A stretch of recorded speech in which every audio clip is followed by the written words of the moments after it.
We should be live. 602? Episode 602. Oh, there we go. Yeah. Welcome to Stewed Time Langyo, where the Langs stewed streamingly. All right. Doing great, David. Yeah. Oh. Do Not Disturb was already on. Look at that. I did it. Oh, my.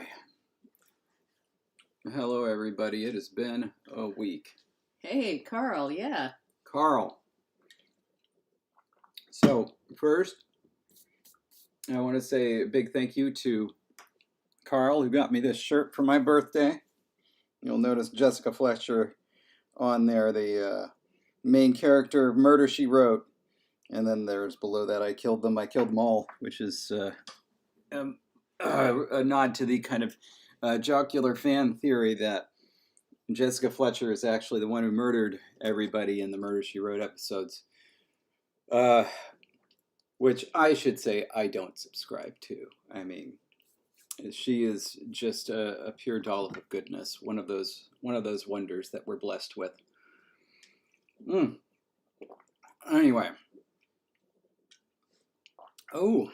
I think Yes is saying that's me with my pre-nasalized consonants. I killed them. I killed them all. And what David will be with our voiceless nasals, I believe. And yeah, that's going to happen. Any central vowels. Yeah, by the way, we put up another LangTime Chat episode recently because that LangTime Chat episode was technically supposed to go while season 5.5 was still going. Yes. And that's how we, put them up. So. And hopefully in the next 48 hours, there will be PDF links on the YouTube links, so people can get those. That is on my to-do list. Yeah, it will happen. So anyway, otherwise, patrons get to the new LangTime Chat episodes as they air, basically while the current season is running. And this next one is promising to be good, as I can go ahead and do a little spoiler. We are going to be talking about tense and aspect. Obviously, in an hour, we're not going to say everything there is to say about tense and aspect. But we will be talking about it, and there will be an original animation to go with it. And so David has gotten a little preview of the animation in its current state, which is very short. Oh, yeah. But it's going to get there. Ooh. So, yeah. I imagined Bibleridian saying that like Alfred Hitchcock. Good evening. Is that Alfred Hitchcock or was that Vincent Price? I don't remember. I have no idea. I don't know who the Simpsons were referencing. It was either one of those two, either that or the other one. What's the third one I'm thinking of? There's Alfred Hitchcock, Vincent Price. No, that wasn't Rod Serling from the Night Gallery. That was something completely different. Last night, I dreamt that Jesse was trying to convince David to call his language this. I love it. I only saw it written down. I love it. Also, I do, before we get sidetracked on that, because we need to break this down. Before we get sidetracked on that, though, Mate's sending all sorts of hugs your way and hoping the day, well, hopefully, the end of your day is right here, but hopefully tomorrow will be a much less stressy day for you. Bibleridian. This is amazing. One that you remember this really wonky spelling, like that it stuck so clearly in your mind that you're able to reproduce it after having woken. Hats off to that. Secondly, you're having LangTime dreams, and I love it. I love it. Yeah, I also like this is further evidence that you can't actually read in your dreams. One of my most, at least in my mind, one of my most famous conlang adjacent dreams was this dream where I was a graduate student preparing phonology exercises for students using the Sardinian language, but the Sardinian language was completely fake. And like it involves like, the word for, I don't remember what the word was for. This time it could have been something like tree. But like the singular was, glossed with GLASSD, and the plural was glossed, GLASSSD. And then there were like a whole series of pairs like that. There were singular plural pairs that were supposed to produce, I don't know, some phonological or morphological exercise for students. And yeah, so like it wasn't real Sardinian, it wasn't even close. But that was a dream I had, which was a strong counter argument to the Batman, the animated series episode where he figures out what's going on because he says apparently you can't read in your dreams. It's not true. It's not true. You can. You absolutely can. And Bibliorean is evidence. That's right. I love it. She's showing. She's showing. That's. Yeah, and I love that I am the one. I love that in Bib's dream, I am the one trying to convince you of this wild name that I have no chance of ever getting out. Yeah. That's amazing. Well, it's amazing on so many levels. There's a popular LTS fan theory that you're actually behind all the crazy phonological stuff in all of our languages. Like you invented the name Tapahla. I also really like that Bibliorean says it may have kept shifting as he kept rereading it, which then in my mind is like, in his dream, it's like, no, this isn't bizarre enough. Make it more bizarre. And it just like kept adding consonants until it was like, there we go. There we go. Okay. Listen, these notifications, I don't even understand what they mean. Like, and have you seen this new thing that they've done for Patreon where it's like now we have a bunch of free members, and it's like, I wasn't aware of doing this, and they don't seem to get anything. Like, I just don't get it. Anyway, let's hurry up and dispense with the poll so we can be rid of these frustrating notifications that are just taxing George's sense of well-being. So our poll this week about our new Beaver language, the first one, is we were trying to figure out what was going to happen to nasal consonant clusters. Yeah. Like, I didn't set it up here. It was something about epenthetic stops. I think it was how we were gonna do a nasal followed by another consonant. Yeah. Anyway. So it was something. We'll figure it out. It was something. So we had some options, and this is what am I doing? Oh, right. Okay, so it's clusters with a nasal followed by some consonant, and it was required because of nasals followed by like S and things like that. And we're like, what should happen with these? So we had some options for how to resolve these clusters. Option A was to insert epenthetic stops where necessary and have preconsonantal nasal mergers. And so I think that what the nasal merger is, first what we were going to say is that so we have these voiceless nasal phonemes. I don't know why that circle appeared there. It should be underneath it. It's just the rendering of the font. Some of them are offset in really bizarre ways. That's weird. Anyway, we were essentially going to kill voiceless nasals before consonants and just have them merge. So anta would become anta and anta would become anta. So that was one thing that was going to happen. The rest, when the nasal and the consonant matched in place of articulation,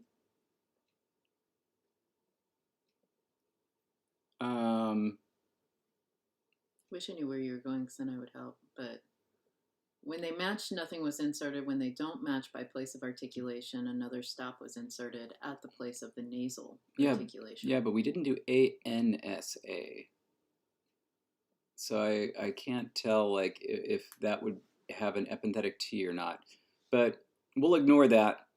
it's not super important. Anyway, so like you have like, didn't have a lot of non-examples here, but you have ANTA and it becomes anta, right?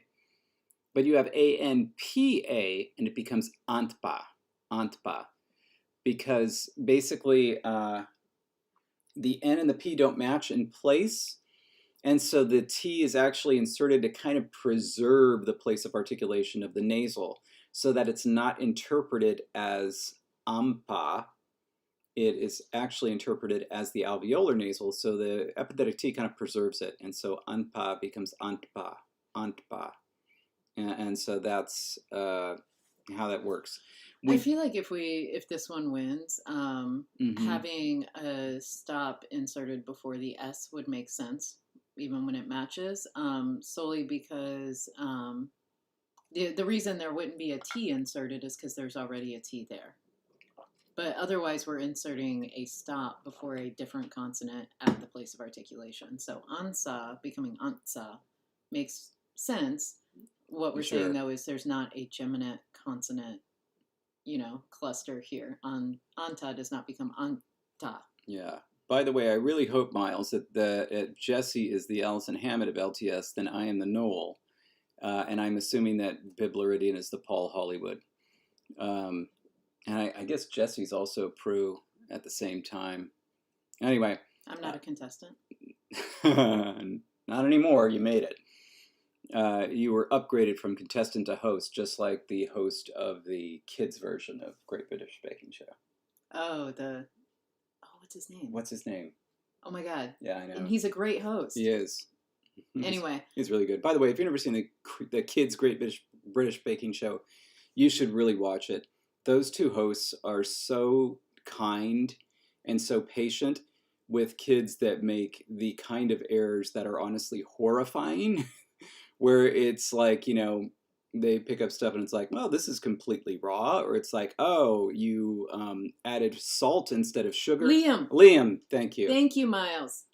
And also, Mel and Sue were great. Great, and yes, these are nonce words. Yeah, okay, these are nonce words. Anyway, so a couple of issues that emerged. One was that there was going to have to be a double switch that happened. So on fa, remember that's a bilabial F, becomes ant fa, and then that fa eventually becomes fa, just a regular F. Remember, because we're getting rid of those. However, before a U, anfu becomes antfu, which becomes anthu because fa becomes ha before U. We do have a already, and so we were going to have to find a way to distinguish in the romanization anthu from anthu. Anyway, so there you have it. That was that one. And the other one, the next one was much simpler. Simple nasal assimilation. It just assimilates in place. The voiceless nasals stay, so we still have anta, which we'd have to kill at some point in time. But like anpa becomes ampa, and so on and so forth. This is the basic one, the obvious one, the simple one, perhaps the most realistic one. Obviously, this was the one that came in third place. I think it got 1 vote. All right. Then we had C, what I called the odd split. It does a few things. So, first, voiceless nasals in coda position become nasalization, only voiceless nasals. Essentially, the idea is, you're going anta, and so you basically that essentially just becomes anta, and then you kind of just get rid of the part, and it's just anta. Makes sense. Yeah, so that's one change. The other change is the Korean sound change, which I think Jake suggested last time, where when you have this like amta thing, so you have like an M followed by a T, the T becomes an N. So instead of amta, it becomes amna. Basically, you just keep the nasalization going and you retain the place of articulation. This does mean that there is a merger. So amta becomes amna and amda becomes amna as well. This is something that we could potentially play with. Anyway, you can see it happening here. Anpa, anma, anba, anma. There was some confusion about this one because yeah. there was an autocorrect that changed anma to anna, and it was really confusing some people because, of course, you take it at face value. It's complete autocorrect, very disappointing. Anyway, you can see a couple of these. Angpa becomes angma, angba becomes angma as well. And then we do have the insertion for angsa becoming angsa. So this is, they still have the epenthetic stop, and angsa becomes angza with a g. Now anfa becomes antha, anva becomes antha, anfa becomes anha, and anfu becomes anhu. Can't remember why this one happens. I thought that one was just because it was so weak. I thought it... Separately, heterorganic NC clusters push so that they either become nasals or some homoorganic or close to homoorganic fricative, except for sibilants, which take an epenthetic consonant. So this answers our ansa debate. It'll take an epenthetic consonant. But you see, like amla with a voiced L is becoming amna, kind of interesting, whereas amla is becoming amha. And I think basically what's happening here is that we have this distinction between the, I saw that, by the way, that Jake, that S wasn't affected, but we're going to do our own thing here. We essentially have a fortis lentis distinction between fa va and fa va, that is the labiodental and then bilabial. And essentially, we're going to preserve that in this situation as best we can. And so it's like the S and Z are going to stay with an epenthetic consonant, but the fa and va are going to push closer to something that is acceptable after a nasal, but not a sibilant. So th is kind of like the weak version of sa. And then h is the weak version of th. So you basically have a three-way distinction there. Voiced on the right, voices on the left, you have sa, za, th, the, and then h. No voicing distinction there, at least not at a phonological level. And so essentially you just have this three-way fricative contrast after nasals. Anyway, so with that said, it came down to A and B. A and C. It came down to A and C. I mean, originally it came down to A and B until B lost. Then it came down to A and C. Anyway. It came down to A and C, and it looked like it was going to be close for a little bit. But I think when I corrected the typo and explained what had happened, there was a push in favor of C, and so C is the one that won. All right, so also with C winning, this means I don't believe we need to worry about the romanization issue. So Bubba and I did see your comment, and Tethys, I saw yours there.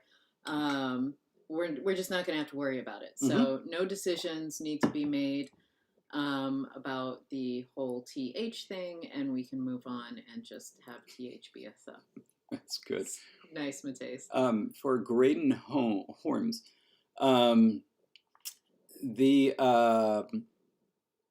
there are two questions here. One, if you're talking about the syntax for how these sound changes work, I think Graham, is there like an explanation? There is.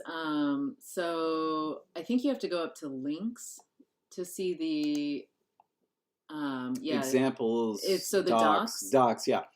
That will give you all of the sound change breakdown in terms of what all of these different symbols and ways of setting things up mean. And Graham has done a great job of showing lots and lots of them.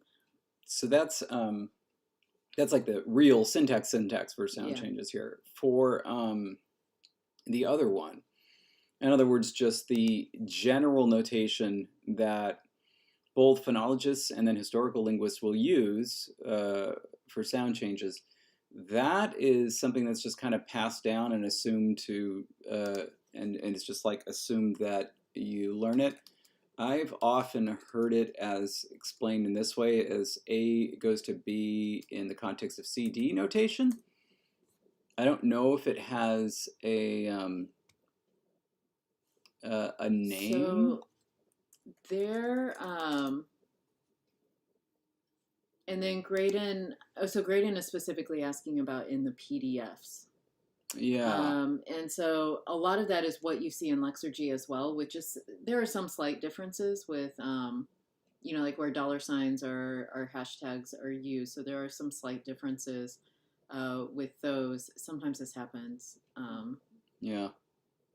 It does make things a little bit confusing that they're not the same.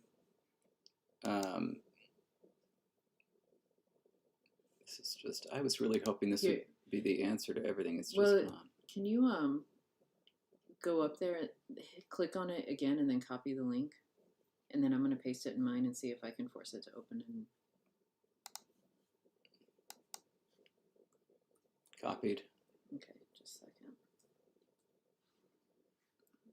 Okay, so it does open. So open up Safari and paste the link in there because it will open.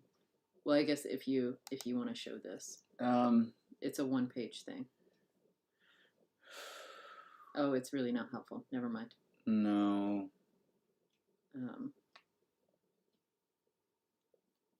I mean, some of it is helpful, but it's not helpful enough. It does explain like the brackets and stuff and that are used and what they mean. But for the rest, what you want is distinctive features. Tethys's link may be a good one. Let's take a look. Wikipedia article on phonological rule. This looks pretty good. And you can see sometimes they're quite simple and like kind of look like what they sound like, and sometimes they get more complex. Yeah, I think this is what you want. And then do they have an example? Yeah, here are some more complex examples that use distinctive features. And yeah. Like, for example, this one, this at least is part of the rule in Italian, L deletion. L goes to nothing, that is, it disappears after a consonant. Oh, in this case, and before the end of a word. So never mind, this is Russian. But like in Italian, L becomes ya after a consonant before a vowel. So flora becomes fiora, right? Or is it fiore? Anyway, but yeah, that's a type of thing that you just kind of learn as you go along. So if you ever need an explanation for a specific rule, please ask us, and we will sometimes look at the chat and answer. Oh yeah, we got our beaver icon. Okay. Oh, nice. I just copied. If you paste into the web browser this page, so I copied a link, and if you go in and paste, this may be helpful. Oh, SPE style. That's what you were going for. So this actually goes back to Chomsky and Halley's sound pattern of English. How about that?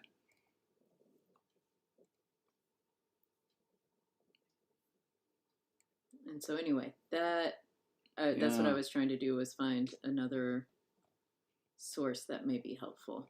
Yeah, and here you can see distinctive features.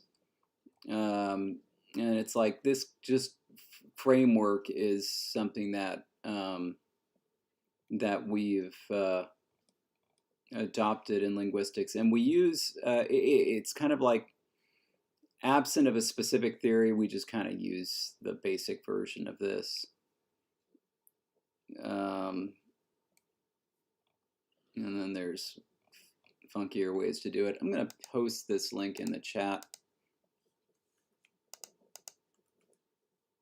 There we go. That's how plain and piano are cognate. Oh, wow.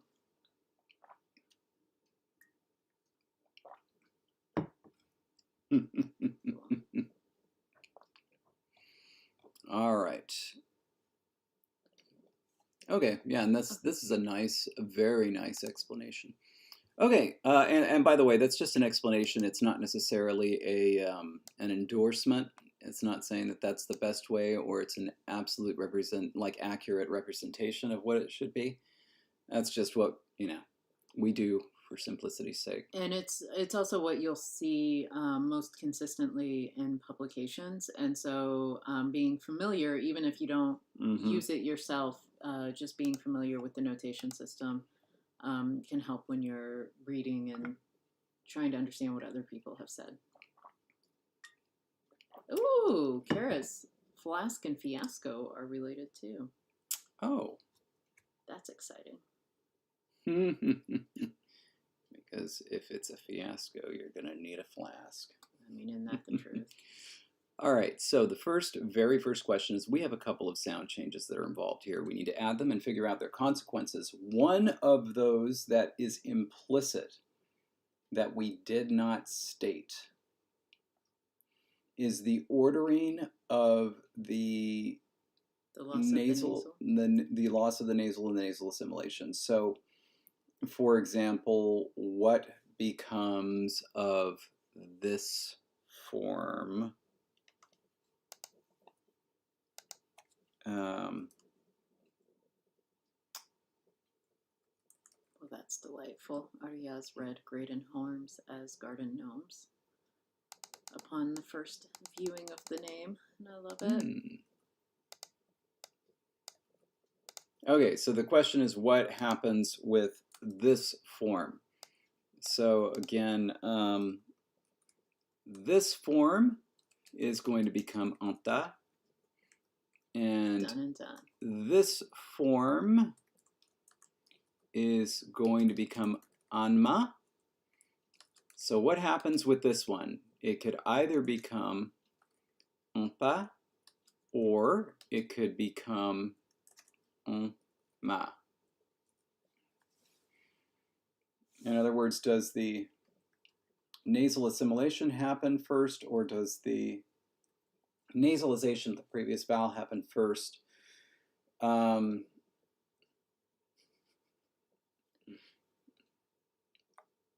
Okay, can we add one more? Sure. Do the voiceless nasal again. And follow it. Well, I guess first for simplicity, we could just follow it with an S. Sa, because then is it going to have that epenthetic T? Yeah, it's essentially, it's the same question, and so it's good to, and then let's put a pipe in between these, actually. It's one or the other, yeah.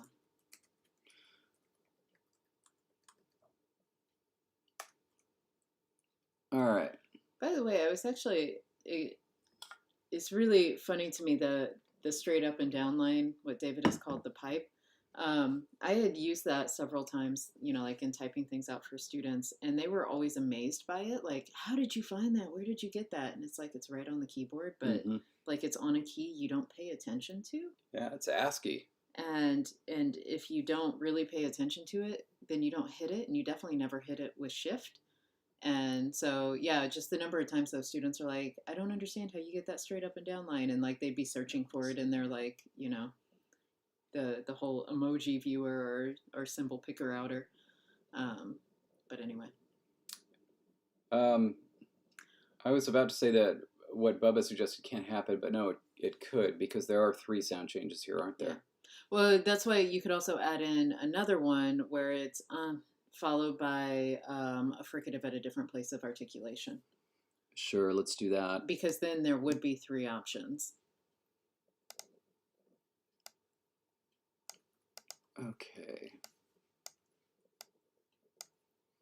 And let me just remind myself, that's the one that becomes the, right? Yeah, it is.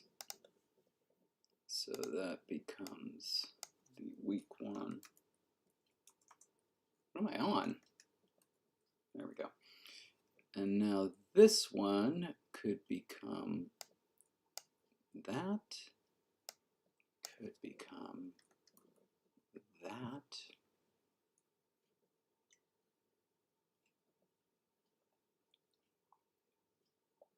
And I think that's it. Where's the third option? Oh. It was only with the sibilants that the epenthetic stop was inserted. Yeah. Okay, so then the question is, what would happen with the nasal M in front of an S?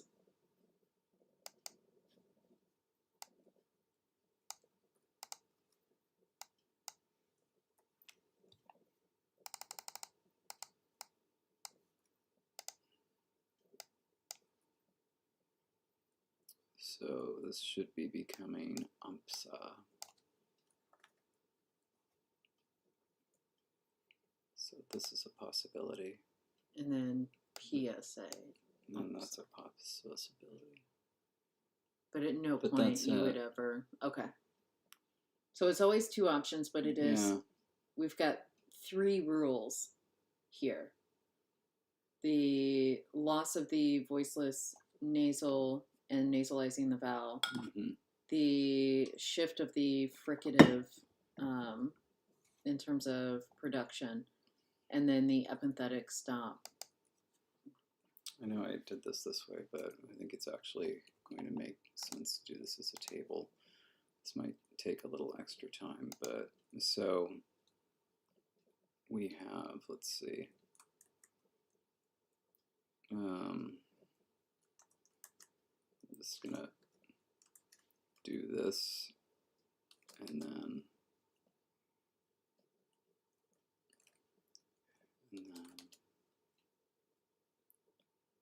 what's the other one? Nasal assimilation. So we'll have that be the shorthand. Let's see. And do you happen to know, can you think of what orderings are relevant? It's only this nasalization rule with respect to these two. Is that right? Yes.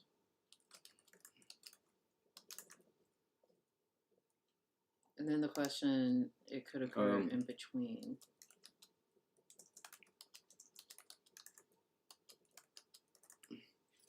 And so we need one more.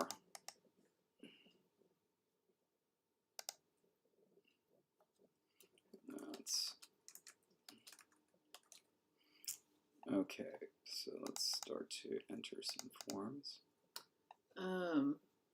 These are all proto-forms. Miles is asking if we can zoom in a little.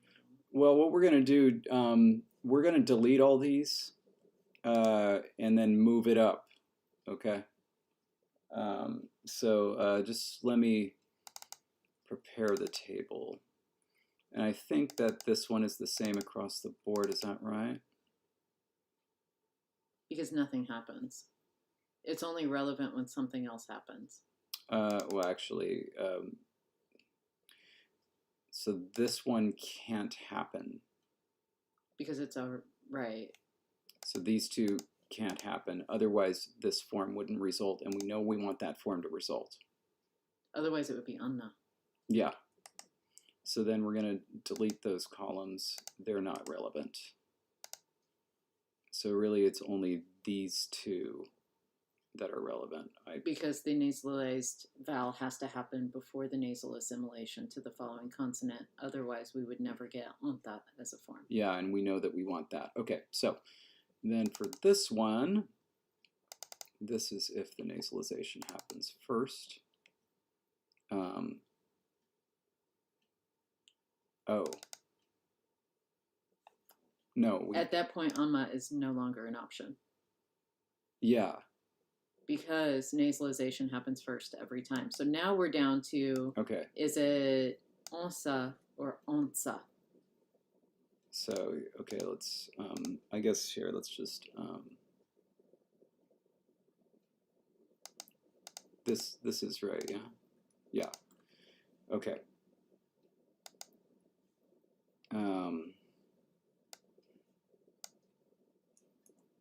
Okay, and then just writing these in. Because these, yeah.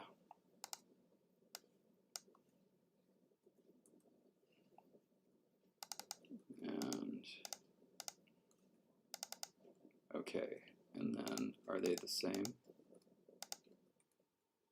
Yes, because it's not voiceless. It's only the voiceless one where it matters. Right. Okay. And the epenthetic stop always occurs before any sort of other thing. So yeah. Okay. Now. Okay, this one is definitely, it's either that or that.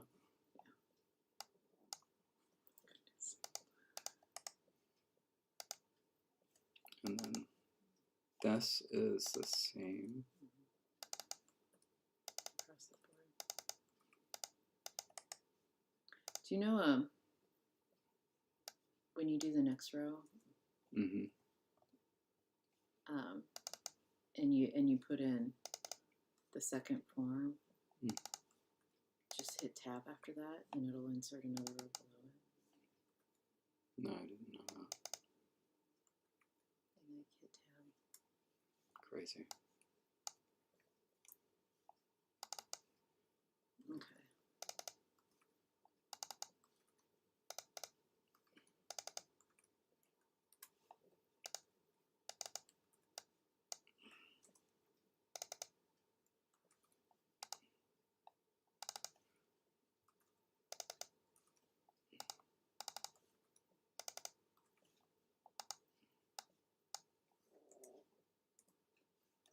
All right.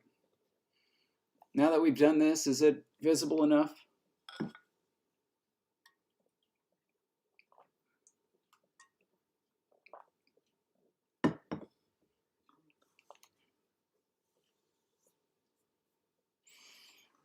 Okay, good.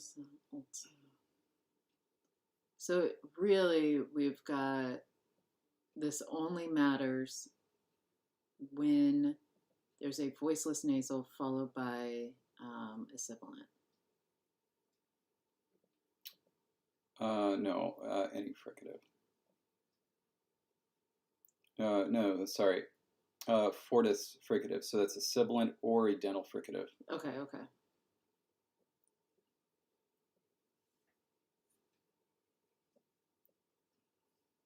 Okay.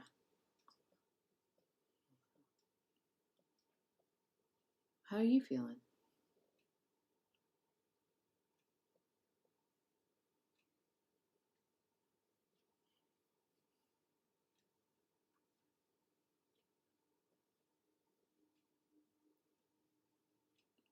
Well, it's two ways about it. If we go the first route, then there's going to be a lot of options for merging, but it will make things simpler. So, for example, like imagine that we have some sort of, we can have roots that end in voiceless nasals, and imagine that we have some sort of suffix that starts with an S, a suffix sa.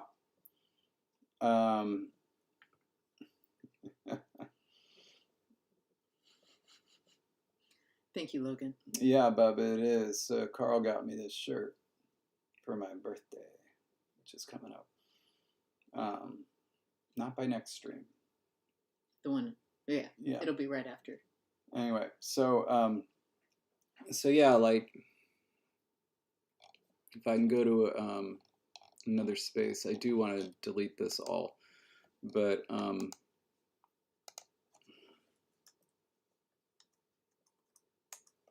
imagine that we had like Malan, Malan.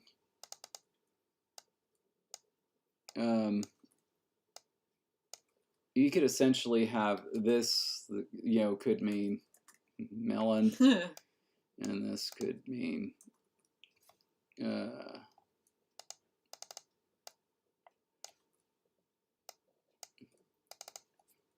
bilberry.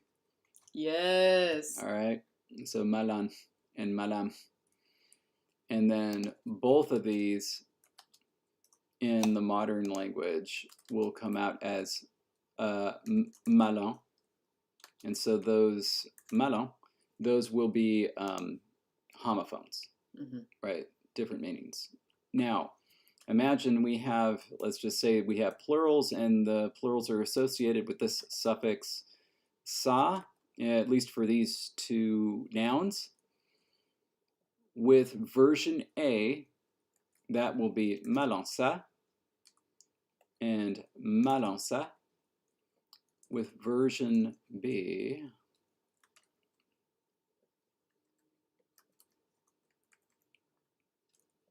let's just do them over here. Version B, that's going to be malansa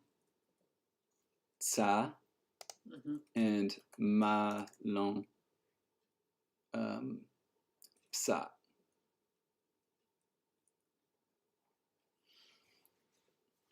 So in both versions, there'll be homophones in, you know, this quote unquote singular, and in this, or in this basic form, and in their derived form, they will be different.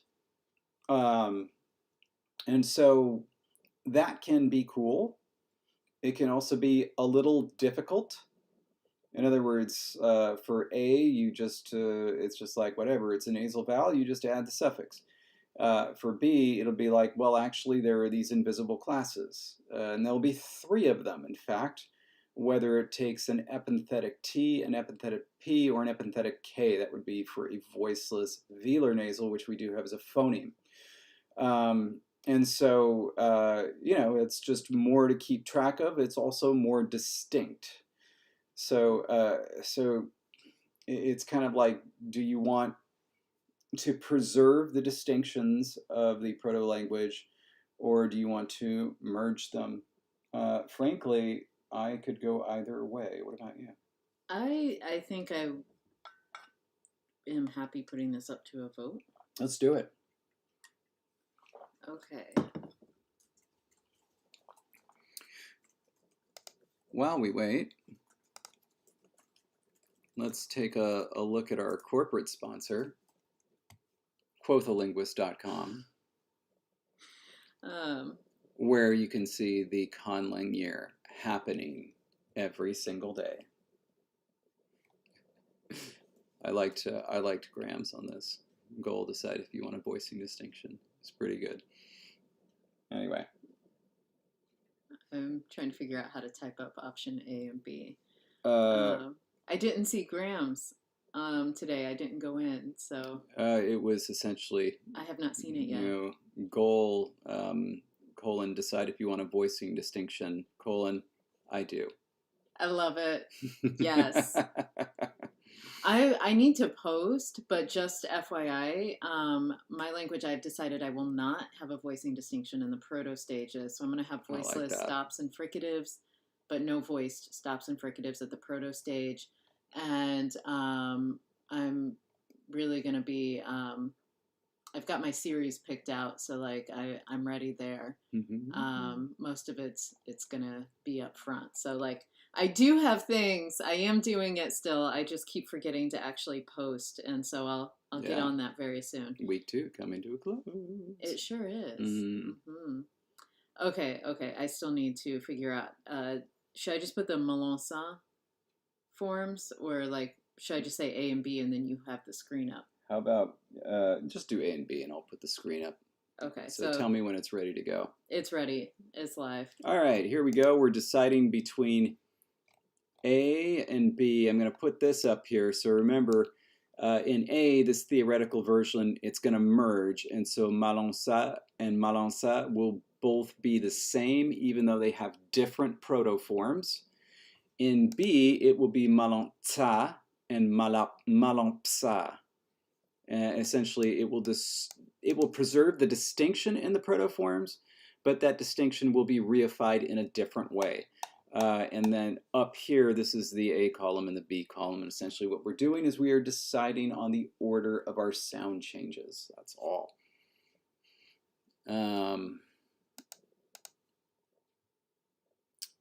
Geez. I mean, we have quite a number, but... We do. We'll see how many votes we get here, but we do have a big... Oh, that does make sense. I'm going to go Henri.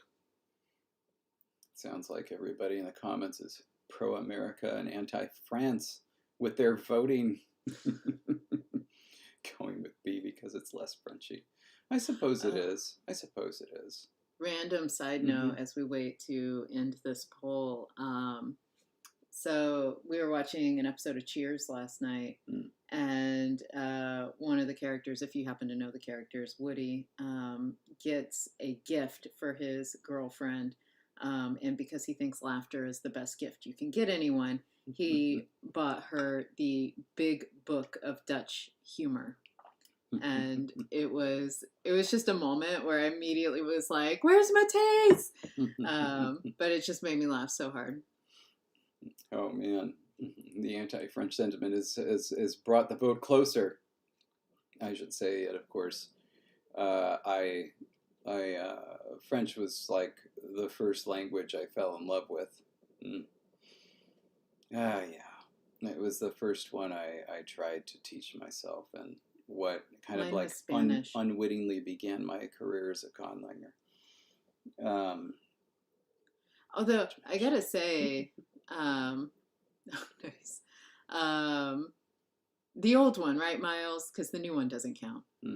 I gotta say though, like, as much as like Spanish is what got me very interested in learning a different language, it is a language that you can end it there. Yeah. That is not my best foreign language, and so it's like I never really went on to actually learn Spanish well. It's like it got me super interested. I wanted to get really good at it, and then I studied German instead.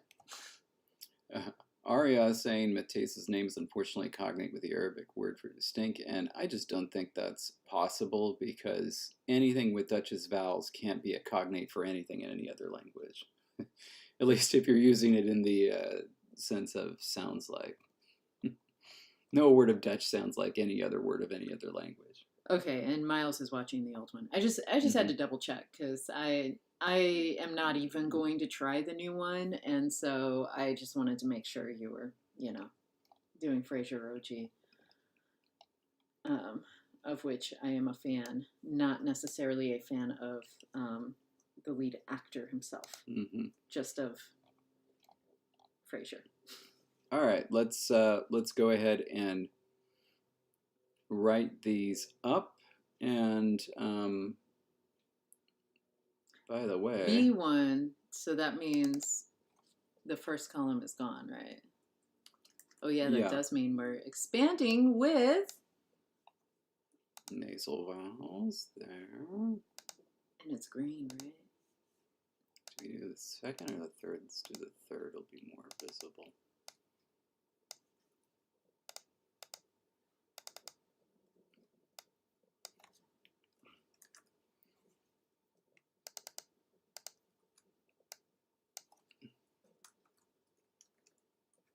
No, you don't. There we go. All right.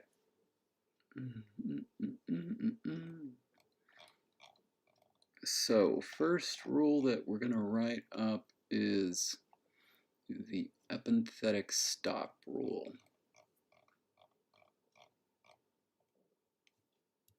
Oh yeah, we can delete all this now.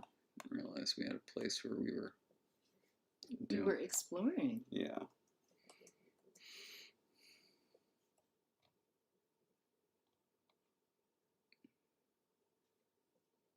Okay, this is at the end. So, yeah, it has to be before nasal assimilation, otherwise. So we need to write in the voiceless nasals disappear, leaving behind a nasal vowel. At least codas. We haven't talked about onsets. And then, yeah, the epenthetic.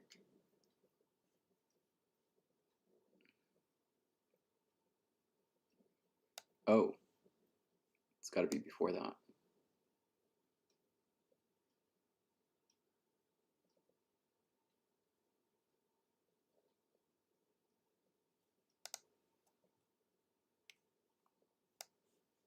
I forgot we had. Did we remember that? Like we need to modify that because now we're changing that slightly. Does it really change anything though? It just changes them to alveolar, and don't we want that? No, we here to honor the sound change. Look, we had this one going to H, but we had this one going to theta. Right. What does that have to do with the stops? It has to do with this very first sound change, which says that that doesn't happen.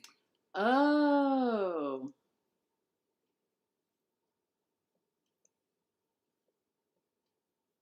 But we just need to delete that.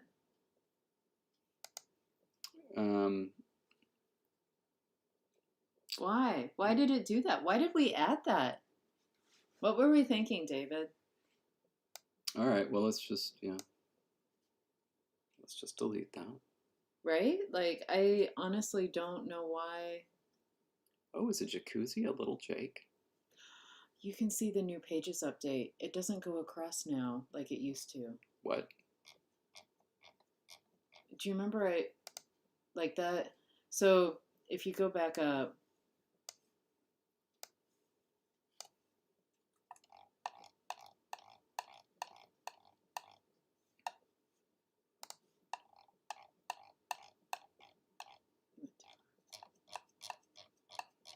there.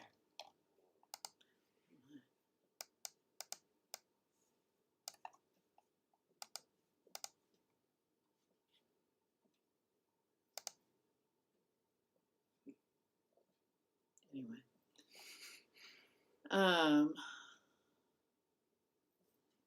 Let's keep Yeah, going all right. here because okay, so once we get these two rules typed up and placed, I am celebrating. I don't care if you're ready or not.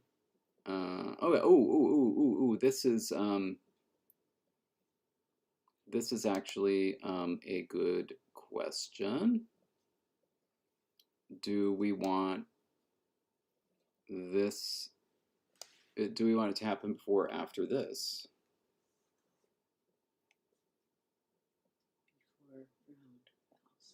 That was why we had a difference between the anfu and anfa in that one, right? Yeah. Wait, no. No. Wait, yes.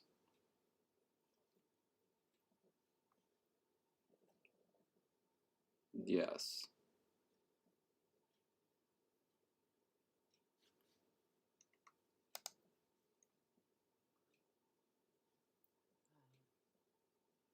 Okay, so this is a totally separate decision though, right? Because anfu, well, the way we have it written here, it has to come before it. Oh, wait. We only get the epenthetic consonants in front of the S or in front of the S or Z, right? Yeah. We don't have it in front of the, okay, yeah. No, but that example would. Which one? This one? Here, it would become anwu. Oh, sure, yeah, but then that gets changed later. Okay, but what about the other one? The W? Wu. So anwu would become anwu. Yeah. And Anwu would stay because Anwu would stay, yes. would not cause the same kind of assimilation. Yeah. Yeah. It would theoretically become, well, it's either going to become Engma or it's going to become M.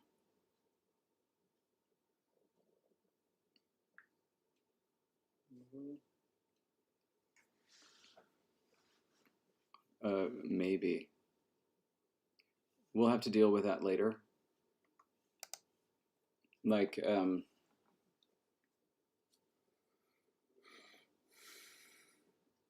we will have to deal with that later, but I'm going to make a note of it. Oh, I should make a note of it on the document. Here.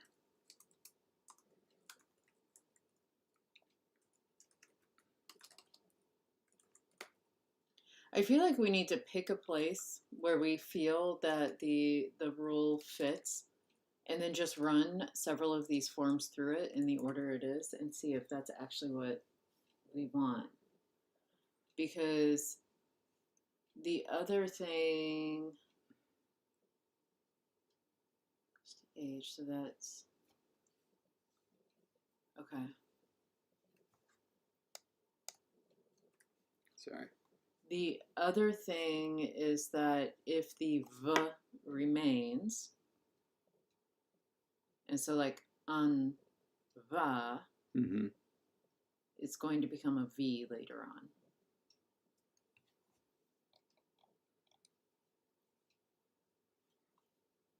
But yeah. not after the nasal, because the nasal does something else. Yeah, right? and Okay. we're presumably going to have that happen first. Okay, okay. Woo! All right. I feel like this needs to happen early. Okay. I may be wrong, though. I don't know.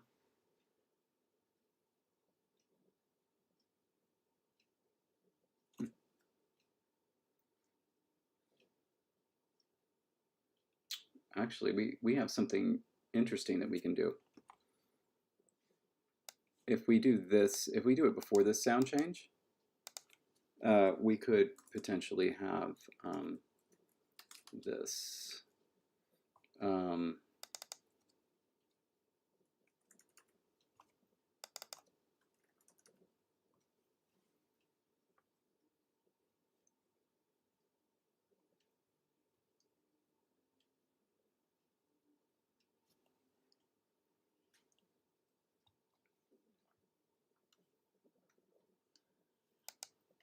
I'm having troubles.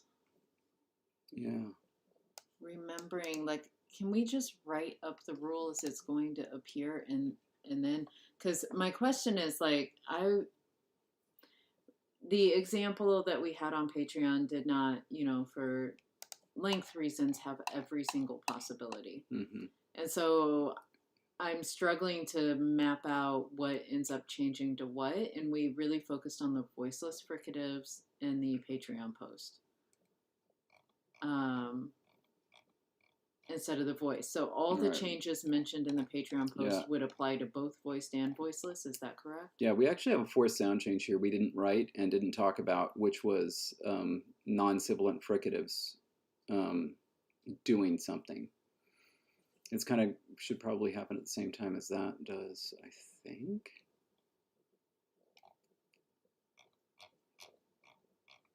Oh, but if the, oh my, but if the, if this happens first, ooh, this could get weird. This could get weird. I didn't even think about that. Let's put it where we intended to, okay? Let's put it in and let's follow the weirdness. Okay, first it's going to be epenthetic stop insertion. Oh, bye, Bubba. Enjoy dinner. Okay. Get some good Nuritis. Okay, so nothing goes to... Oh, that is bold. Yeah, it sure is. David is shouting this sound change. And this sound change came from New York City. New York City! There's something that'll date you. I have no idea what you just did.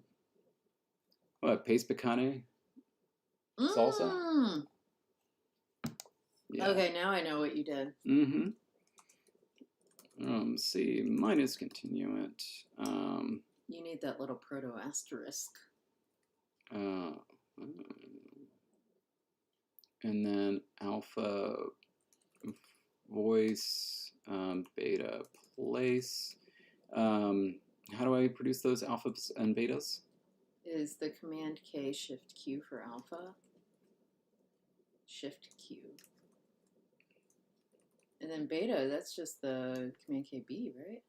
No, that one I don't know. You can try shift B and see what happens. Yeah, Danielle got it. I momentarily forgot that that was a thing. But also, like, David and I recently, that is the beta in the font. How about that? David and I recently were reacquainted with cat food commercials that we had both forgotten about from the 80s, early 90s. The Chow Chow. Oh, yeah. Plus continuant, and then is it plus strident? How do you do a sibilant? Plus sibilant. So, Graydon, just FYI, David, actually writes these rules and does all of this. If you've ever seen any of my documents, sometimes I give a weak attempt to do such rules. Other times I'm just like, nah, and it's like, here's what happens here. Like, I remember learning how to write all these rules. I remember having to make all the charts of distinctive features. And I remember not being excited about any of it. I like to find the patterns, though. I liked to do the data sets where it's like, can you reconstruct forms and things like that. It was like a giant puzzle, and that was fun. It's just the notations. I was like, nah. Okay. Right, Mateus? That's where it's at.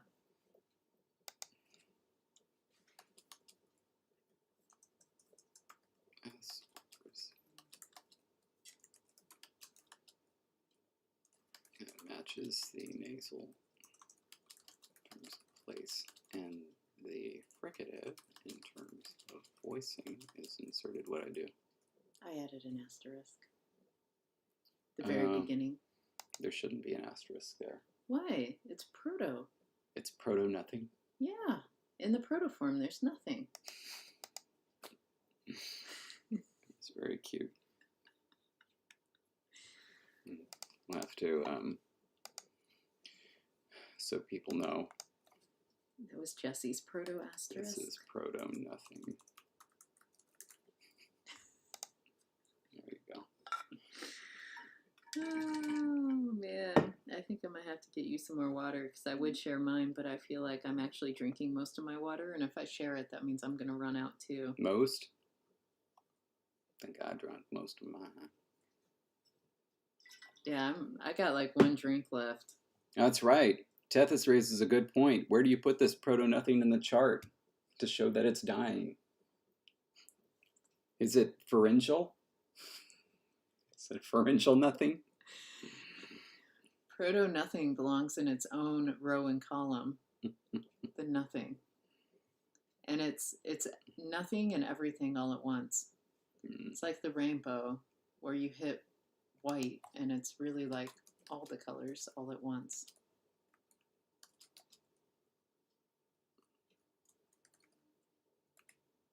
All right, there we go.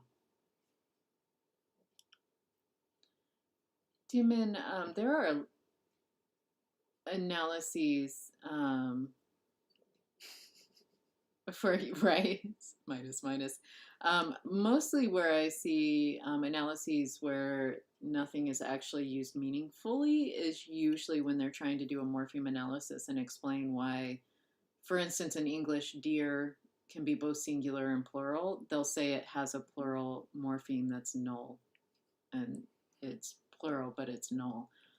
Which is, of course, separate from the so non-third person singular present tense. So they'll actually count empty morpheme deer as like two morphemes when it means plural, but one morpheme when it means singular. So I've seen analyses like that.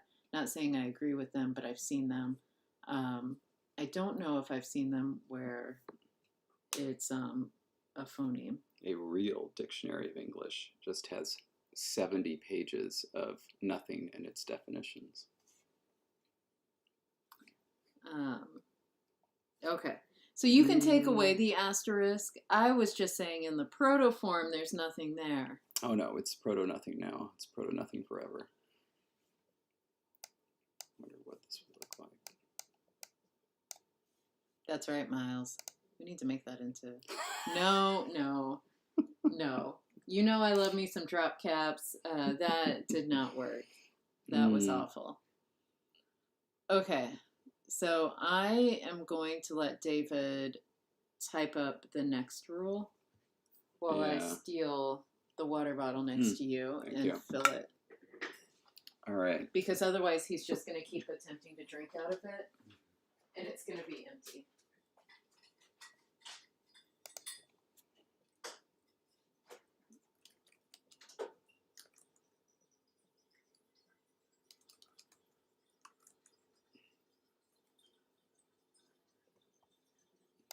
Also, make sure you talk while you write what you're writing. I'm just adding to the description of the whatever this is.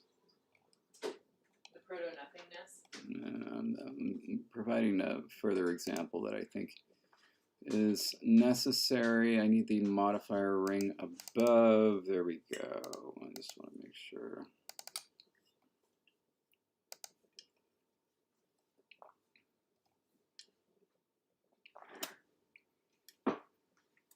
Oh, okay. I see, Jake. I had not seen that analysis before, but now I see with the Mandarin. But yeah, same. I'm not a fan.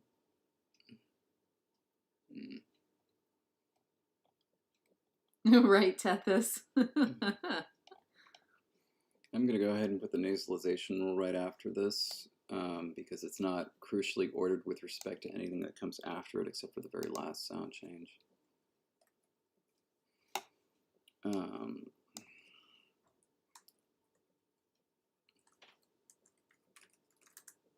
Okay. Oh, hey, Jesse. Glad you made it. Hey.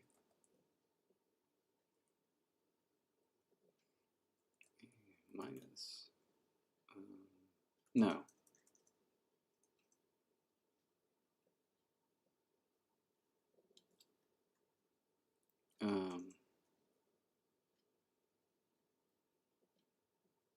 What happens? We did the epenthetic stop. How do you write this? This is where the proto-nasal voiceless, right, gets deleted but leaves behind nasalization.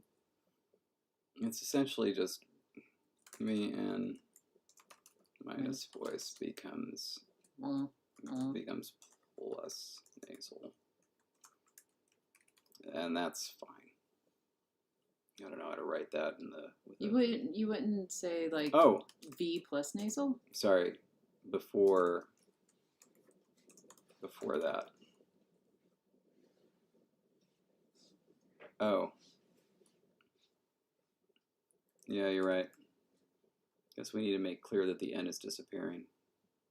And that does, right? Because if VN minus voice goes to V plus nasal, there's no longer a nasal consonant there. Voiceless nasals are lost in coda position, resulting in nasalization. Nasalization. On the previous vowel.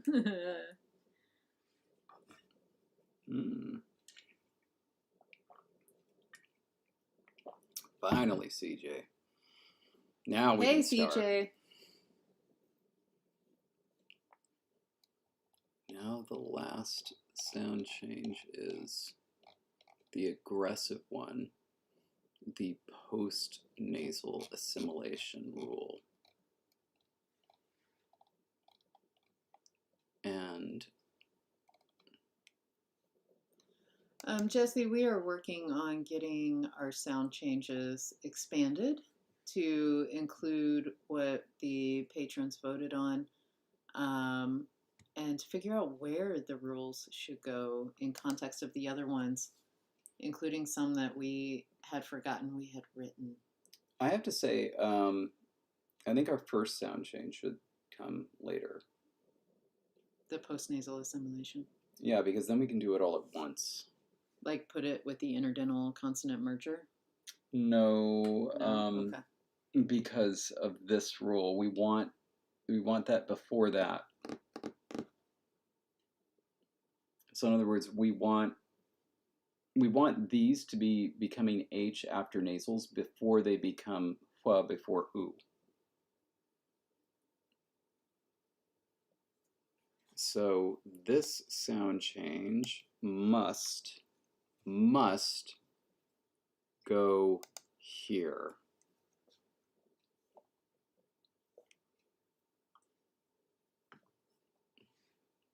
And it makes sense that epenthetic stop insertion should be their first sound change, since this is precisely what beavers do. They build. They see a river, they hear noise, they're like, we need to put something in the middle of this to stop the noise. That's exactly. Yeah. And then after that, they're done. They're ready to destroy. Mm-hmm. All right. Actually, that is not the first thing they do, David. They have to go get all the things to stop it. Oh, they have to like bite down trees. They have them in their little packs. Their little pack. Mm-hmm. I mean, of course, they have to build the stops too. All right, I think we need to take a little Kopiko break while we made one decision and we have 2 rules added. Yes. I want a Kopiko. Okay. We're doing this. Do you want the popper package or do you want the regular ones? Oh, definitely our poppies. Because they were bigger. We need a thick, do you want fat me to Kopiko. If I can do this now that you've gotten it started. Oh, it breaks real easy if you push from the top. You said it didn't, so I was.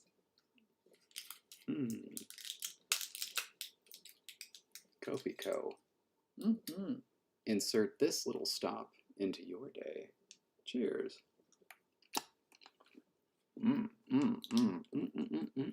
Yay! Oh yeah, we should probably not call them such things.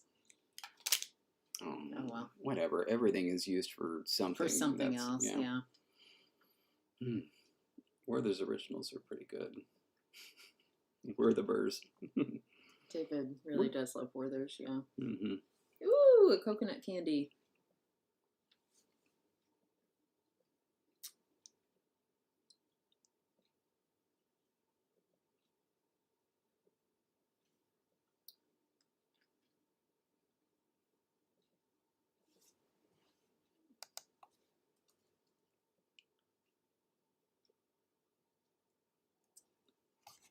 So tiered post-nasal assimilation. This is going to have to be the way that this works. 1. Okay. 2. C plus labial plus dental.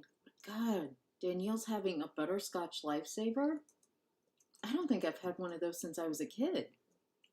Like, I really forgot they even existed until this very moment that you mentioned them.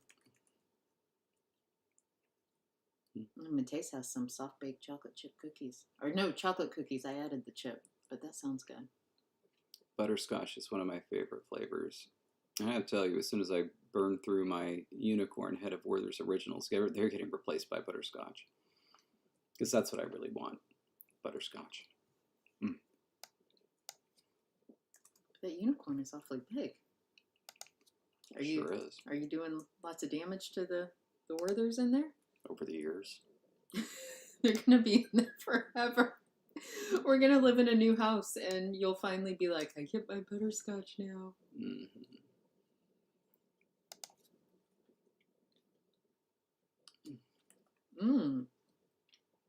Nice, Mateus. That sounds amazing.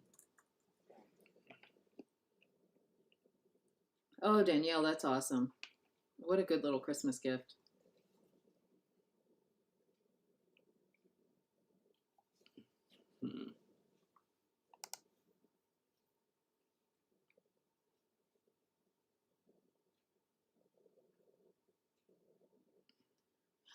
When we were younger, do you remember they used to sell those little, they looked like little books, like thick books, and then you open them and there were lifesavers inside?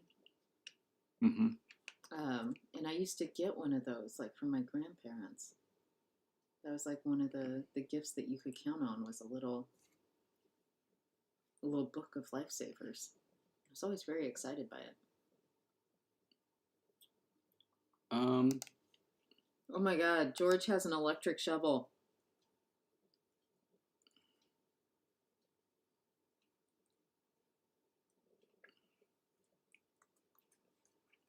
We never said what happens with this. So we have this, that becomes this. Presumably this will just stay that. I presume, I don't know. So this is a question mark.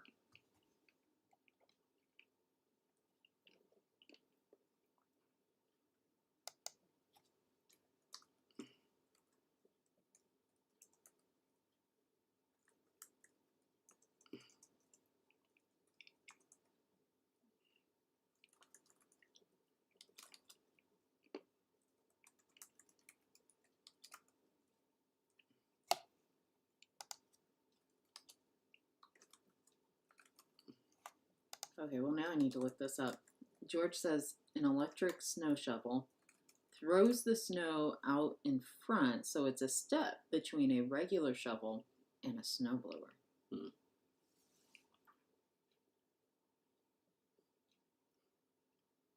Yeah, we just live in a place where there's no snow. It's very convenient.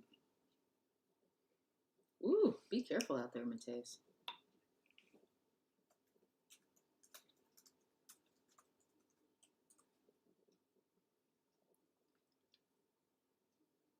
Well, look at that.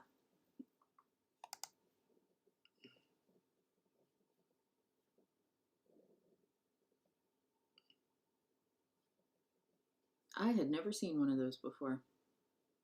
We always had old-fashioned snowblower, or not snowblowers, rather, snow shovels. So it was...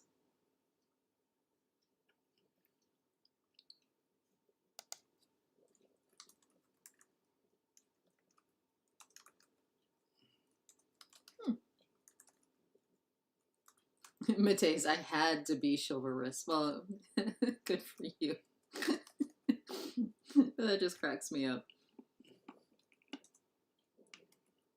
Or you're just a nice person, you know.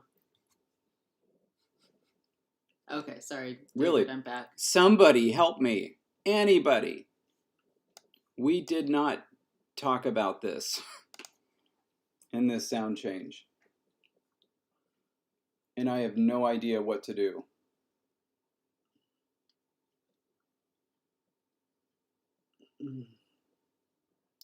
This would happen between 2 and 3, or this is what's going to happen in 3? This is what's going to happen in 3. Gotcha. And the thing is, we specified this, we never dealt with these. And it's not clear what is going to be done.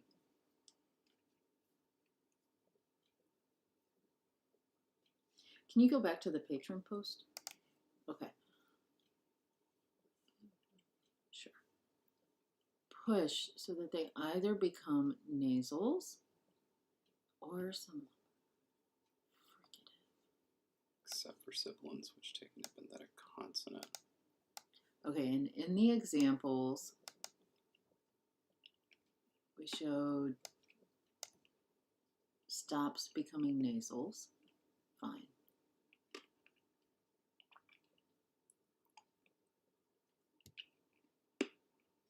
And that was becoming an H because it was the weak fricative, right?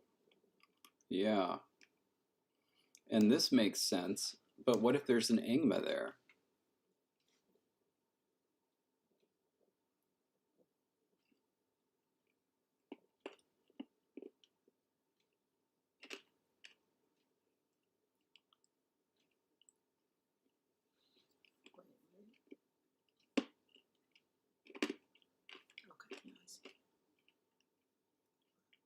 Okay, but then also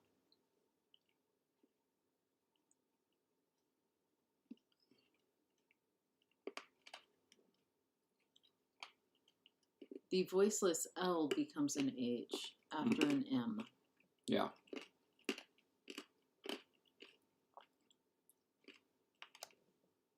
You think that implies that other things would become an H after an M?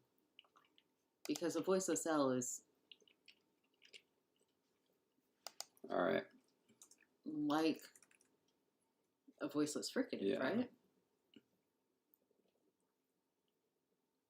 What about these two?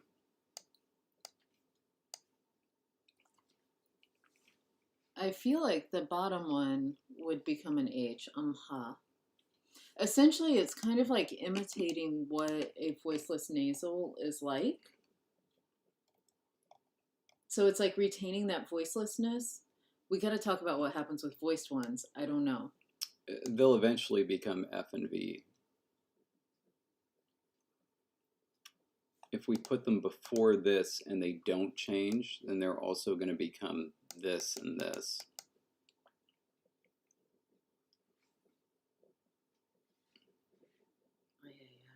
In which case, we should probably put it after fricative lenition.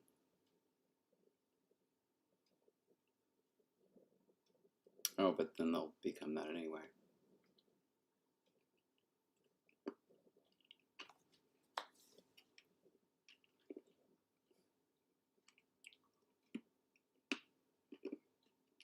We had a good idea, and we needed to look at all the examples before we typed up the rule. Because now I honestly don't know what we should do. Yeah. We wanted to avoid having to deal with MW clusters.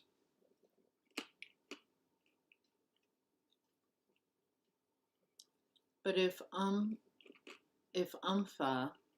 or umphu at rule number 3 became umha and umhu, Yeah. we would avoid that. We would not have umwu. Yes. You want to do it?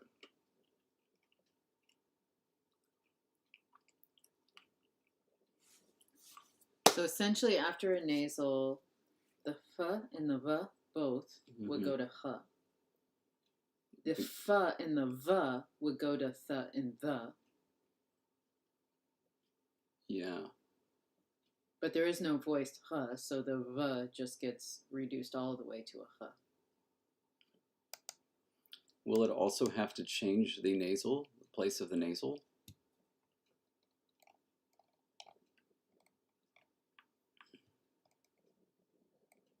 I don't think so, but I don't know. Because essentially umpha is going to be going to amtha, as opposed to antha. And now these things will be distinguished, amtha and antha.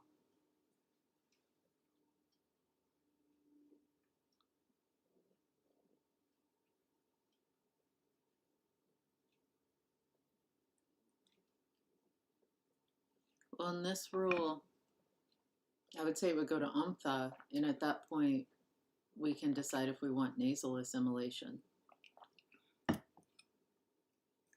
Because post-nasal assimilation / shift, because this isn't really assimilation at this point, I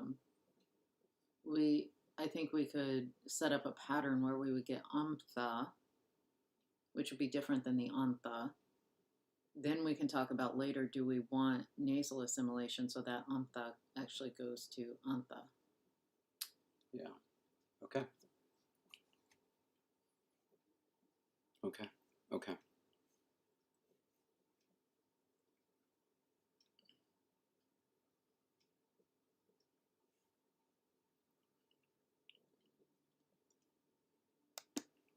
So that's right.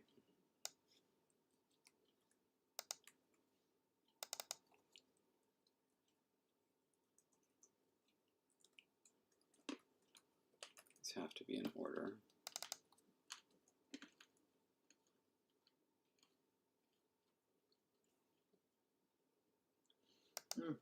Patrick made a comment with the Borg. I get it now that you've introduced me to Star Trek. But also, the Borg was an answer from Star Trek. It was an answer to my crossword puzzle this morning. One of them. Get it? What? And so, by the way, I want to explain the theory behind how these things are written right here. Because for this second sound change, a consonant that's plus dental will go to minus labial after a nasal. You might think, well, that's weird. Is that going to take th and turn them into something? It's like, no, because they're already minus labial. This only applies to dental consonants that are already plus labial, and hence labiodentals. So the... Oh my God. Yeah, so the labiodentals are losing their labialness and just remaining dental after nasals. That's changing th to th and va to the. This one, since these are ordered, now a consonant that's goes to minus labial after nasals. This only applies to the remaining nasal, so this has to be minus continuant. No, plus continuant. There we go. Consonant that is plus continuant goes to minus labial after nasals. And the only plus labial plus continuant sounds there are left at this point after nasals is fa and va, the bilabial ones. Nasals are not continuants? Oh, no. Not according to the strict definition, no. Okay. Oh, nice, Danielle.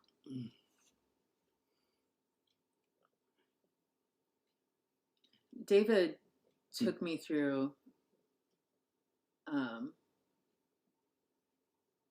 tour of the first season or two. I think it was season 3 that we started watching every single episode. Was that? Okay. For this last one, by the way, kitty. This is saying that anything that's a stop and in some place becomes plus nasal, so it already doesn't apply to nasals, and minus alpha place for that.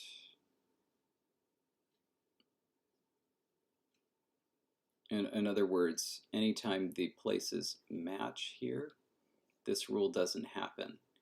So in other words, this isn't going to apply to anta. When the places don't match, then this rule happens. But now we've got to actually write this out.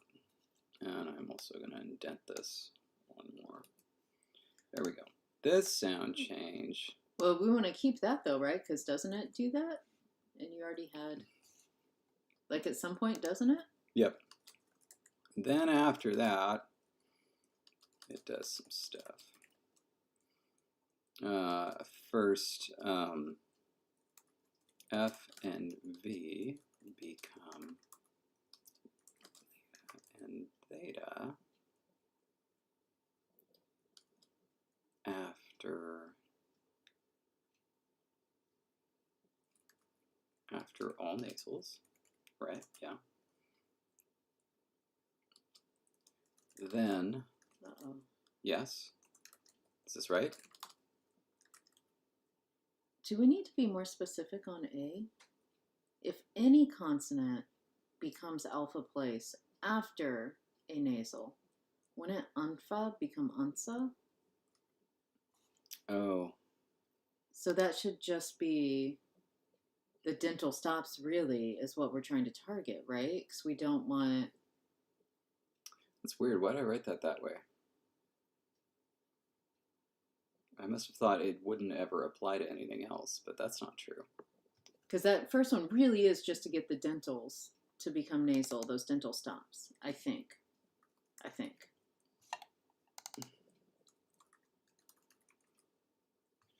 There. Okay, and then one follow-up question. Mm-hmm. The way we worded the opening sentence, which was worded last week, so I don't know if we intended this, the sound change turns dental stops to T and D after nasals. Did that mean we wanted ta like with an M and then a nasal T, going to ta.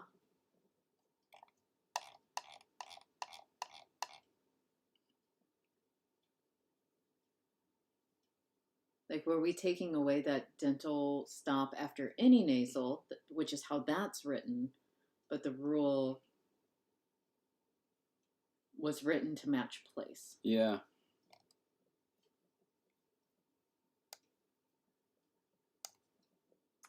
Let's just do that. That'll make things easier for us.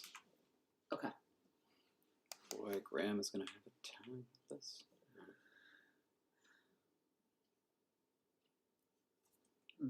Fine.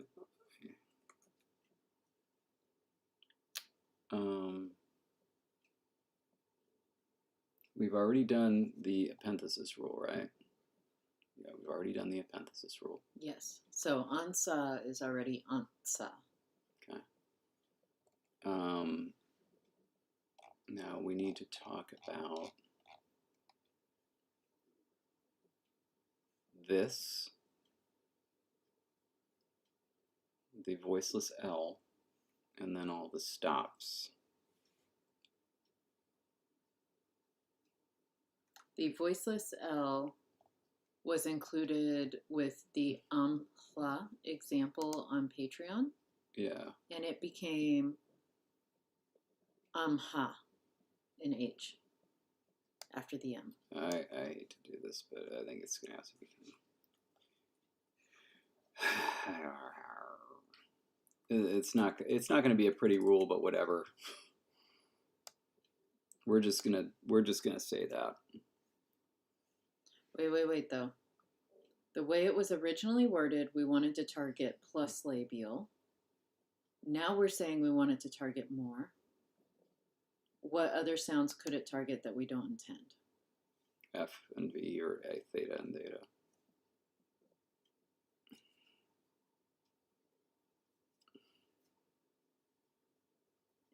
So we only want it to get the f, the, hla. Hold on. We're going to have to do this with two different ones.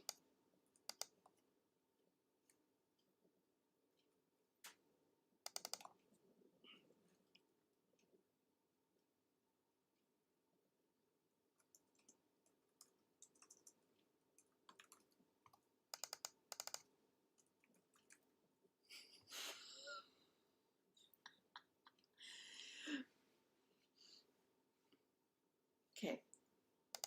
The only one this would target, the way David has that rule written, is something that's plus lateral minus voice. Otherwise, it does not make sense. Therefore, part D only changes the voiceless lateral hla after a nasal. Thank you for everyone sticking with us as you are. Nasals.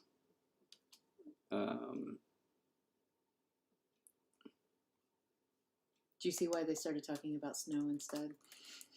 Snow. Snow. Snow. Snow. Finally stops become nasals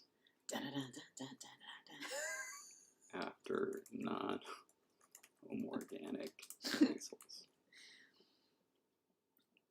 Yeah. So. P, K. Yeah. Oh wait. P, B, T, D, K, G, because it never affects the dentals. They're already gone.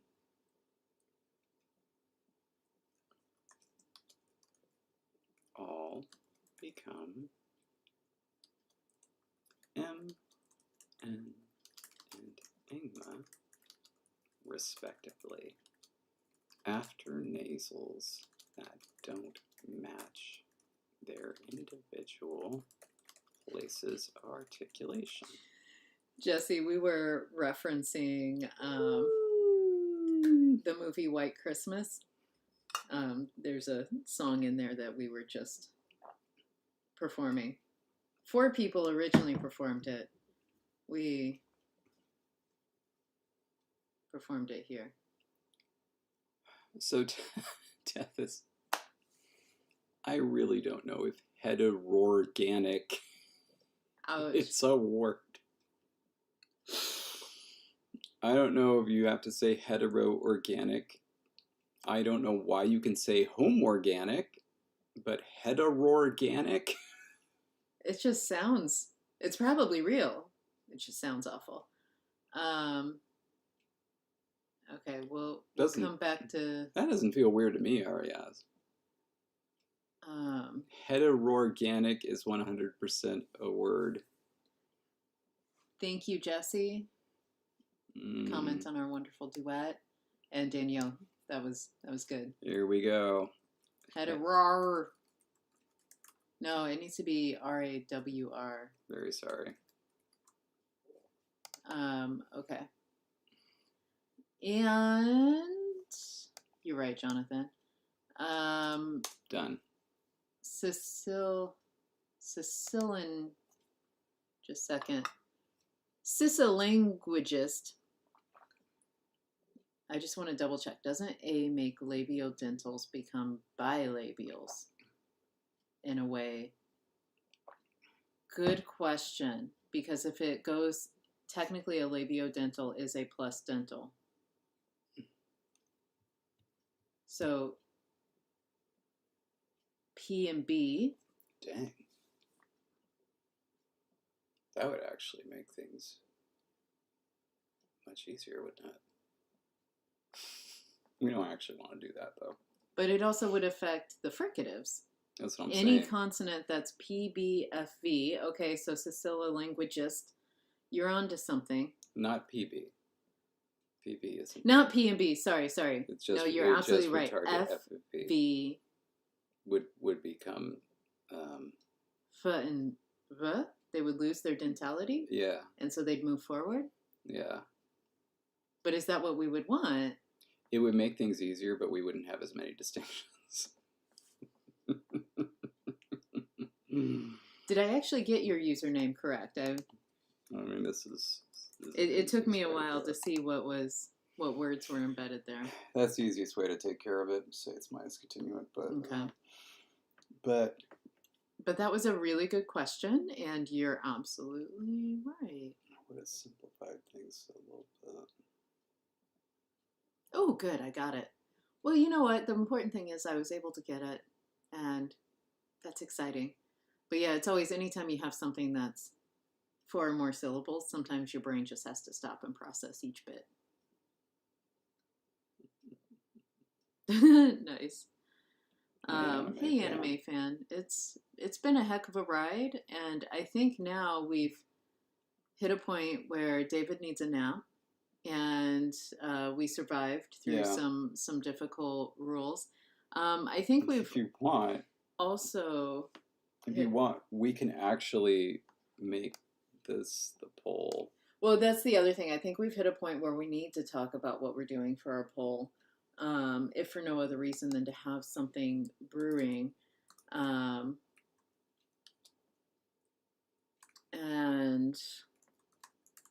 we may need another Kopiko. Yeah. Yeah? Okay. I'm doing it while you...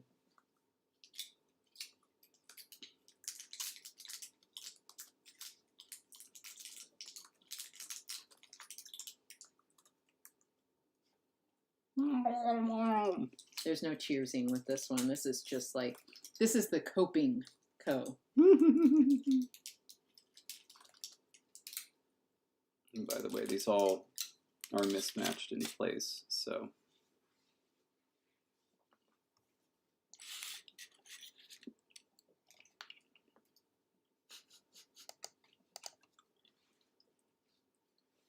Becomes.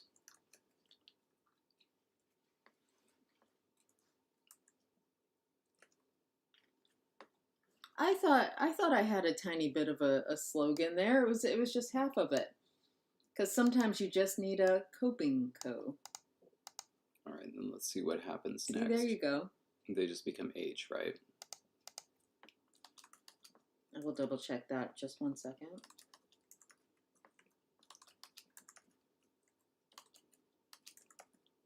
Okay. Jesse, I see your question. Coming back to that in a second. Okay. But I want to check what David has typed first. You were asking, so minus labiodental, or sorry, labiodentals become labial, which means they get treated, and the F does indeed later become an H. Right. Right here. Okay. So yes, they would all just be reduced to unha. Okay.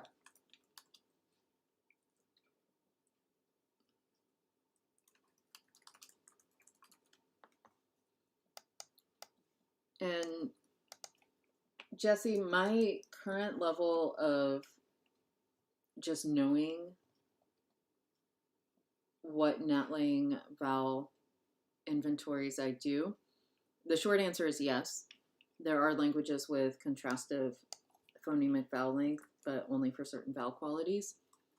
I believe a lot of those are a result of historical sound changes that only affect, like certain vowels in certain contexts. And so sometimes you'll get this long vowel that then is, contrasted with a shorter vowel.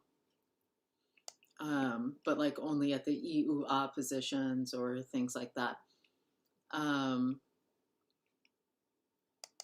Off the top of my head, I don't know any, and other people can come because there are people on here with a lot of really cool language bits of knowledge stored in their minds. I can't think of a NetLang off the top of my head that is just reconstructed in its protoforms as having long vowels, but only like long versus short vowels, but only in like certain positions. I'm sure there are. It's just I can't give an example.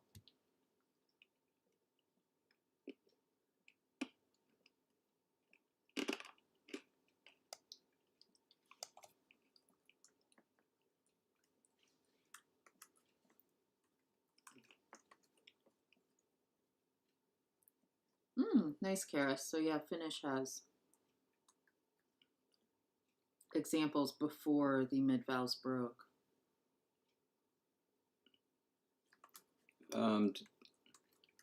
Didn't Finnish originally have long mid vowels? Then the mid vowels broke, and suddenly they didn't have long mid vowels. But then there were more sound changes, and they got long mid vowels again. Well, Karis is saying it was loaned back in the long mid vowels. So like loan words may have been, but also what you just said is Karis is saying is, yeah. Yeah, not just the loan backs, but there were also other things happening. Yeah, lenition leading to consonant loss in between two vowels.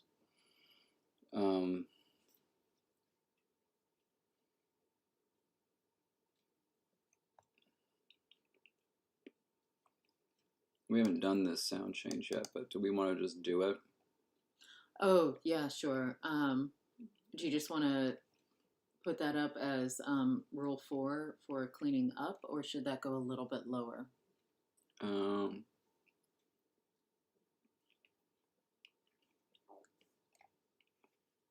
think around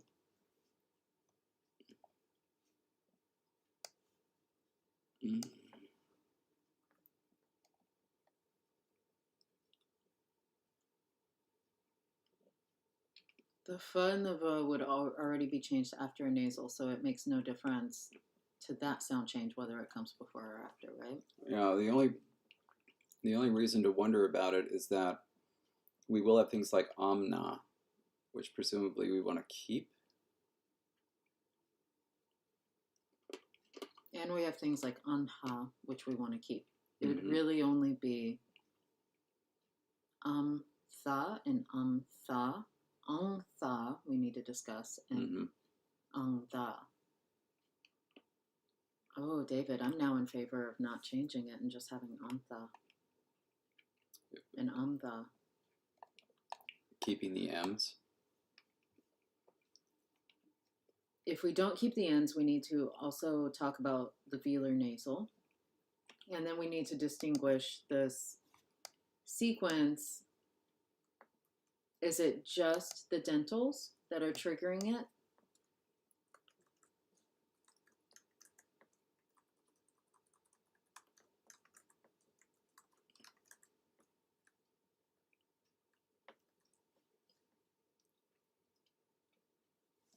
them pretty. H's don't do anything, right? Yeah. And we've already inserted a stop before an S and a Z, so those already have stops at the placement. So those are done. The only other sounds left after this terrible postnasal assimilation would just be the the, h. Is that correct? Yeah. Okay.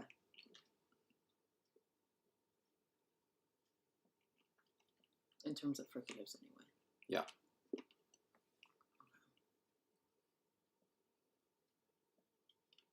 Okay, so now the way... Oh, very quickly, it says it's supposed to only have one long vowel. It's a, e, o, u, and then long ah for some reason. Go ahead. The way we have this worded... Never mind. That changes. Okay, so do you want to also then include in this discussion the instances from that final bit of amna, anma, and so on? It's just the fricatives that we want to potentially change, right? So like we want to keep anma and amna. We may not want to keep amtha, amtha. I suppose that's actually an open question. We could do a generic assimilation rule, which is going to result in a lot of nasal geminates. So, progressive assimilation, I assume, unless it was a regressive assimilation, I don't know. But essentially, a lot of sequences of amma, anna, and anga.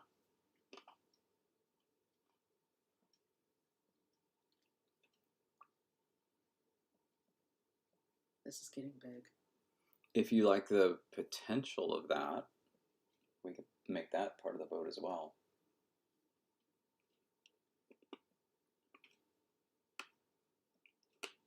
What have we gotten ourselves into? Let's also, since we're here, might as well raise the point that as it stands, we have distinguished intervocalically amha and amha.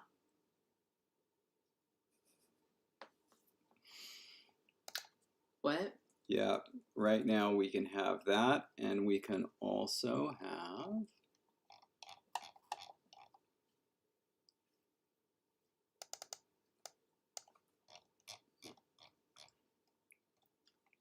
We're going to kill that though, right? I thought we were still working on killing them in other places.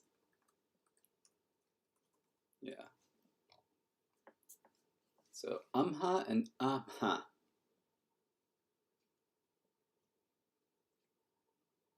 Well, let's talk about how we can kill that.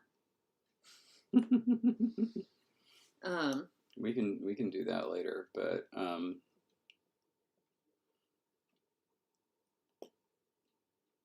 here, let's see.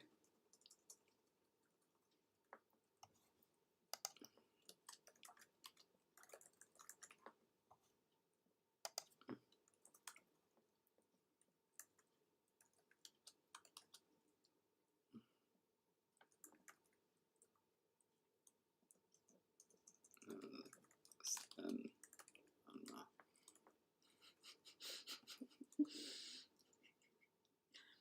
Did you see Miles's comment?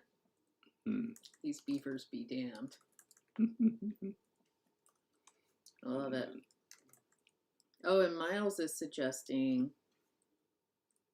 potentially that voiceless nasal situation, lengthening the vowel in front of it rather than nasalizing it, and then the voiceless nasal gets turned into a voice nasal. Becoming Let's make a note of that. I think that's kind of a nice sound change. It's not directly relevant, but I want to remember that.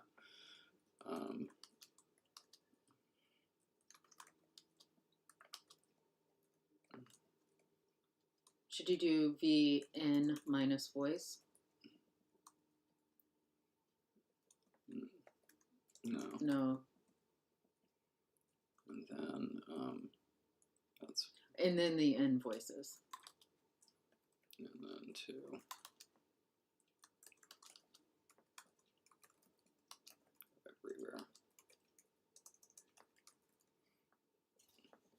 Gotcha. Okay. Okay, this is no gemination. And this one will be no gemination.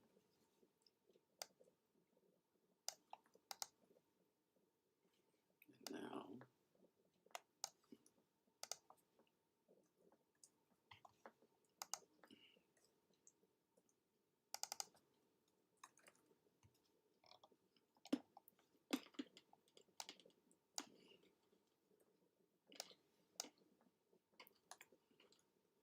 oh, I did the wrong one. Should have done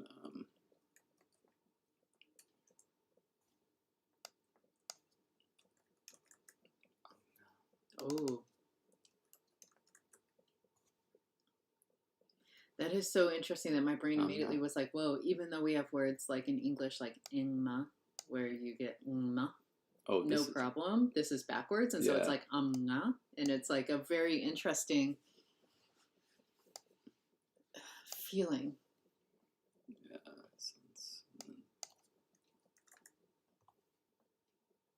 This is C. I hate it when Pages I hate it when it does that. It thinks, hey, you must want this entire thing moved. Oh my gosh. That one is not. That one's not a thing. Oh my goodness. Start it from C. Goodness gracious. Goodness. I am obviously hungry.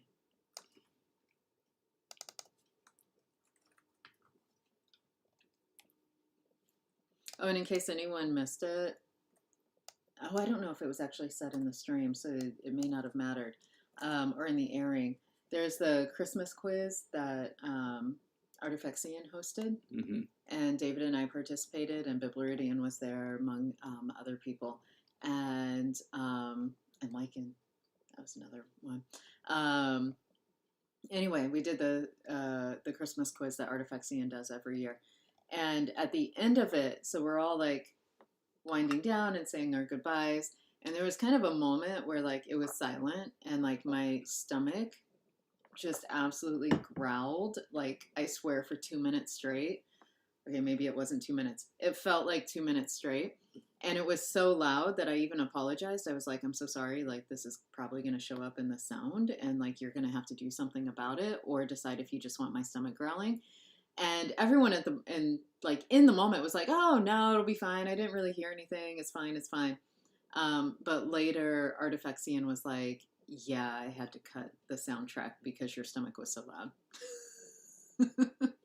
Oh, it's on YouTube, Mateus. It's if you look up the podcast for Artifaxian, so it's not the streams and not the like videos that Artifaxian does. It's a special podcast series. Karis looks like he's dropped in the link there. Oh, perfect. Thank you, Karis. Arias, want to salute your sound changes there. I think you even skipped a couple of steps. It could have gone even longer, but you did it. Angfat uwu. Oh my gosh, that's amazing how to guess. Woo. Oh wait, no, Arias. Give me a war! War! Arias demonstrating terrible cheer being led etiquette. Give me a war. Duh. Okay. I think so. This is kind of interesting because it's like this is simplification, non-simplification. All of this is non-simplification. This is total simplification. And then this is simplification and non-simplification.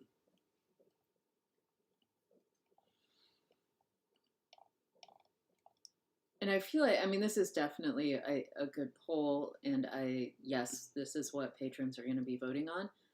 But I also like, I kind of want to stare at this in a chart for a bit and put it all into one table, all the same protoforms, run it all the way across to see if we're missing another gap where we're going to get into this position again next week. And so I think we need to put it all in one place. And I think that'll make it easier for our voters as well to see it in a table. But that's it. Yeah, that's it.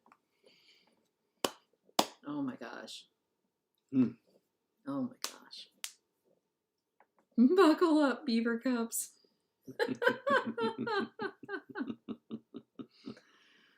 Oh my goodness. Artias is turning everything into uwu, and this is a woozing. I'll let you decide if I started out as amusing or amazing.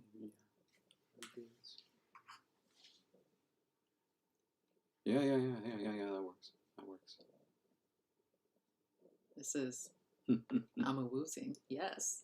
This feels like something where it would take ages to code this, but if somebody wanted to code, the ooification website, it's like type any word, and it'll get to uwu. Yeah. And see how how long it could take you to, how many steps it will need to do it, or like surprising ones where it doesn't take very long to get to uwu. It is. Well, like the Artias one was much shorter than I would have thought it would need to be to get there. And so, like, actually taking your name, Artias, and then doing it. Oh, Kiete. You greet, Kiet? Hello. You greet us like the LangTime? In our last 2 minutes. Jail. So glad you made it. Yay! Magpie, yes. Although that doesn't sound like a mini project. That sounds like a maxi project. So, wow. Okay, so I think now we just need to that something will happen, Tethys. Yeah, we're gonna do it later. That's gonna come after we figure this mess out. Yeah. We have one suggestion. Yeah, I want to actually kind of set this apart so we remember. And then I saw some comments saying, wouldn't the voiced nasal be more likely to lengthen vowels in front of it? Well, if you recall last time, people were saying, wouldn't a voiced nasal be more likely to cause nasalization on the vowel? Maybe we're just leaning into it. We're going there. I feel like there could have been more. Like, I get that you could cut the voicing short, but I also feel like it was their way of saying there's something special coming up here, and it's like you kind of overemphasize the Yeah. And you end up sort of like overemphasizing it to the point where it ends up getting lengthened. Yeah, I'm feeling like it's the voiceless one that's more likely to lengthen. I feel like the voiced one is more likely to become the equivalent of a tap. Think about, like, way we pronounce words like Sacramento, winter, or some pronunciations of winter, winter. And yes, Jake, I am acknowledging that you are people. I feel like there was more than just you saying that, though, and so I couldn't remember everybody who had said something about it, so I just said people generically. But yes, Jake, you are indeed people. We lengthen vowels before NC in English. Basically because we lengthen vowels before any voiced coda.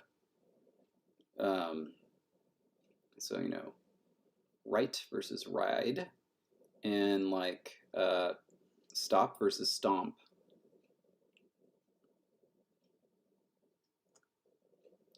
All right. American English isn't all English or even all languages. How do you figure, Jake? Oh, man. All right. So now it's 4 to get the different twos. Last plug in there. Quothalinguist.com. I am running Conlang Year. And so anyone is welcome. I've seen a lot of really cool participation across different social media platforms, and I'm very excited. So every day I post a new prompt. You don't have to follow along day by day. I know some people are just doing sort of a week by week and doing like the whole week when they're able. And so even though we're 11 days in, it's never too late to pick it up. You could also always decide that day one is whatever date you pick it up on. So, like, by no means do you have to do day 11 on January 11th and so on. Yeah. But anyway, so these will keep going up all year.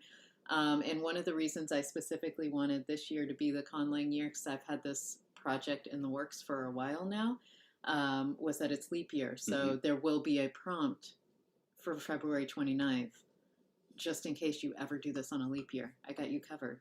There are 366 days going up. So anyway, that is going on. And we need to check our schedule, make sure this is possible, David, but I think the patron stream will have to be on the 27th of the month. And so that will be coming up, and I think that's all the housekeeping. Yeah. Ariel says, don't end the stream before I can ooh-wooify anti-disestablishmentarianism. But the thing is, that's for Discord. We're eventually going to have to sleep. Yes.